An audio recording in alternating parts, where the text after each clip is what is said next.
Then there is a already ongoing mechanism on the meeting, the forum in Europe, in Davos, Switzerland. And the Global Risk Forum is organizing every 2 years, as I said, in summer, the International Risk Disaster Conference in Davos. So the founder of this Global Risk Forum, Walter Ammann, is going to introduce us what's going on in Davos and every 2 years. Thank you very much, Professor Ono, for this introduction. Ladies and gentlemen, I would like to start with a big thank to the organizers of this memorial conference for inviting me and to provide me with the opportunity to share with you some reflections on how to proceed. Personally, I have you can see it in my gray hairs, quite a long tradition in learning from Japanese experiences. It started in the 70s when I was doing my PhD on high velocity missile impact on nuclear power plants, where I was learning from Japanese experiments. Then later on, I was working in earthquake engineering and learning about the Japanese technologies in earthquake retrofitting. And then the last decade, when I was director of the Swiss Snow and Avalanche Research Institute, I had an opportunity also to collaborate with your distinguished Snow and Avalanche Research Institute in Sapporo. So I'm very pleased to be here and to share with you my reflections. Let me briefly address a few issues with regard to the Global Risk Forum. And first of all, where is Davos? Where is Switzerland? Switzerland is in the Alps, we call, of course, it in the heart of Europe. Even we are not part of Europe, as you might know. And Davos is in the very far east of Switzerland, in the Alps. It's the highest city in Europe. We already have learned that we are living in a society which is getting more and more complex. We depend on complex systems and in particular infrastructures. We depend on complex services related again to critical infrastructure services and of course to complex production. Just in time is necessary, and of course we depend on many more issues. We have a lot of threats to face, not only natural disasters, but also particular technological disasters, biological hazards, pandemics, financial crisis, and so on. And at the end of the day, we have limited resources, and we have to work on all these different risks. How safe is safe enough? How much safety we can provide based on our resources we have available is one of the key questions, or the key questions to be answered. And to do so, on the one side, we have to know, of course, what can happen with, for example, doing some kind of risk matrix and trying to allocate the different probabilities and impacts of these particular hazards provoking damage. And on the other side, of course, we have the question to answer what is acceptable for the society to happen, where protection targets are coming in. Protection targets with the question, how far can we afford to protect life and limb? real estate protection, critical infrastructure protection, cultural assets, animals, the environment. All these targets have to be addressed and protected, and again, with limited resources. We have to consider measures with these resources, and I think most important is that we always are looking at the risk cycle in terms of preventing, mitigating risks, in terms of response measures in case of a disaster happen, and then of course the recovery process where insurance comes in. We have a whole staircase of measures that we can apply, and at the very end of the day, of course, some residual risk will still remain. Resiliency, therefore, is key, and to have all these different components gathered together, I think it is extremely important to have a multi-sectors, a multi-stakeholders, a multidisciplines approach, which already has been addressed before many times. Multidisciplines in terms to really gather all different kinds of disciplines, technical issues which have to be solved. And it's not only interdisciplinary, it has to be transdisciplinary. Our Global Risk Forum GRF Davos, it's a foundation which is based on 3 pillars, as you can see here: conferences, a risk academy, and research and development. And we are, so to speak, a service provider, doing also some research work, but our main goal is really to try to fill the gap between science and implementation. From knowledge to know how, to know to do is our specific goal.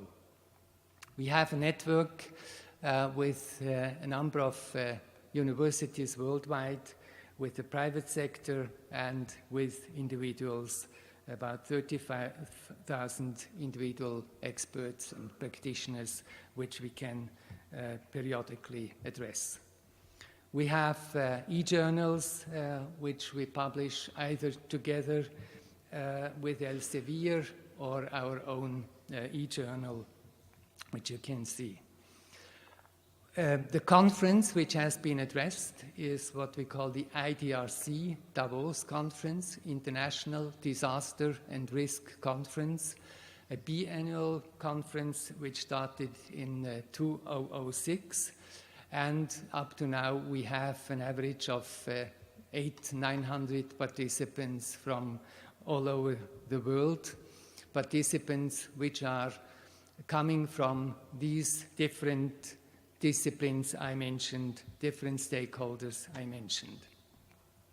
The topics we have addressed so far are very different, as you can see here, remembering the globe I showed at the very beginning. Oops. What happened? I think I need some help. Something must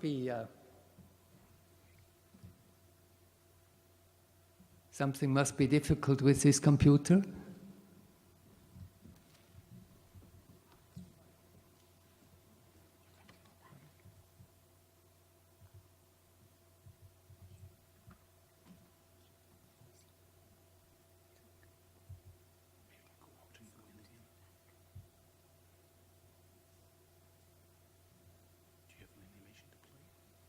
No.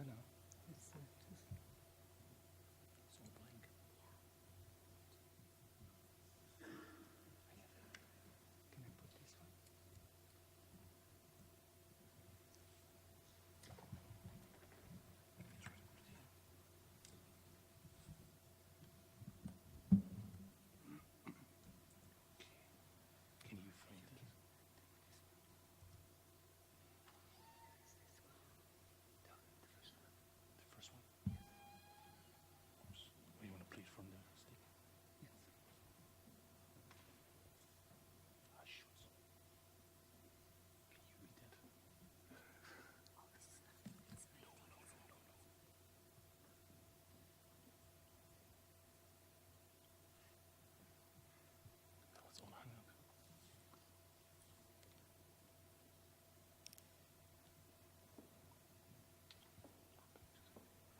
I think those 3 slides were not able to transfer to this computer system, so you may have to skip that 3 slides. I have to apologize for these technical problems. The IDRC Davos conference, it's, as I mentioned, a biannual conference, which is held every 2 years in Davos, and it's my particular pleasure that quite a number of you already have been also in Davos. What I would like to suggest this afternoon is that we could interfere with this Davos conference with a Sendai conference, which we also could, that would be my proposal, be a biannual conference, so that we would hold a conference in Davos in 2016, and then have the next conference in Sendai in 2017, back 2018 in Davos, and 19 again back in Sendai. So we would have a biannual conference. What is important from my perspective is that we really are also reaching not only the science body, but that we also reach the practitioners who are working on the ground, who have, many of them have an academic education, and which have their own experience, which we also have to address in these conferences. That would be my proposal, and the outcomes of the one conference could then serve as an input for the next one, and again being discussed at the next conference, so that we would have a very close link in between. How to avoid competition with existing conferences, like, for example, the Global Platform, which is also a biannual conference up to now, held in Geneva in the years where no IDRC conference has been held. There again, the stakeholders which are addressed at global platforms are only very partially the same who are addressed in these IDRC conferences. So we would have a complementary conference scheme. The policy, politics, governmental part in the global platforms, and the science and practitioner part, the public entity part on the other side. And of course, there is a certain amount of interaction which is useful and helpful. Sorry again for this inconvenience with the techniques. Thank you very much for your attention.